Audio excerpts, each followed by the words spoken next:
Akizungumza na Channel Tanzania, mchungaji Batistuta Charles wa Mtaka Kigogo Fresh amesema kuwa jumla ya watu 30 walijitoa katika sabato hiyo ya wageni, kati yao 19 wakibatizwa, huku maandalizi yakiendelea kuwafungulia kanisa waumini wapya. Kuna tukio kubwa la sabato ya wageni, na Mungu amekuwa mwema. Washiriki wote wa kanisa la Kigogo Fresh wameitikia wito kwa kualika marafiki zao na majirani zao, na tunamshukuru Mungu, tumebatiza watu 19, roho mpya kwa Yesu.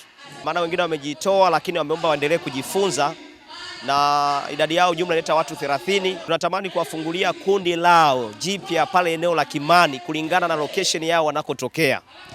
Hivyo basi kanisa linatoa wito ya kwamba tuendelee na kazi ya utume kama Mungu anavyotaka, na kwa kanisa hili tumeamua kujikita katika maandiko na kulenga katika utume kwa mwaka 2025 hadi 2030. One Voice 27 kanisa limejiunga ili kusudi kusukuma kazi hii ya injili kubwa. Ni hitimisho pia la mahubiri ya nyumba kwa nyumba. Tunamshukuru Bwana na Bwana ametukuzwa. Kwa upande wake, mchungaji Liwadi Mbaga ambaye alikuwa mnenaji katika sabato hiyo ya wageni amelipongeza kanisa la Kigogo Fresh kwa juhudi kubwa alizozionyesha katika kufikisha injili kwa jamii kupitia mahubiri ya nyumba kwa nyumba. Tunawapongeza watu wa mtaa wa Kigogo Fresh kwa kazi kubwa ambayo wameifanya na maono makubwa ambao wameyaona katika kuhitimisha mwaka, wahitimishe na sabato ya wageni, lakini wakihitimisha pia na ubatizo wa watu wakubwa. Huo ndio wito wetu tulionao.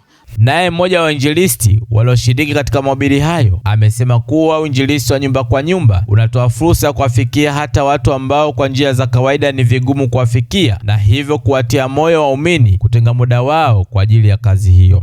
Kuna watu wameombewa wakapona, kuna watu waliombewa vitu vyao na Mungu amefungua. Ni kwa namna ya pekee ambayo nimejifunza ya kwamba katika uinjilisti kwa nyumba tunawafikia watu mbalimbali ambao ilikuwa ni ngumu kuwafikia.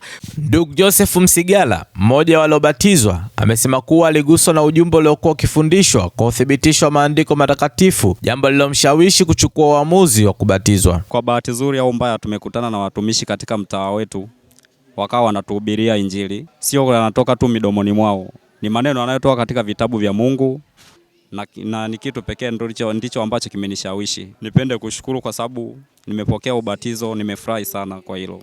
Nikiripoti kutoka kanisa la Adventista wa Sabato Kigogo Fresh, mimi ni Mngereza Mtambo, Hope Channel Tanzania.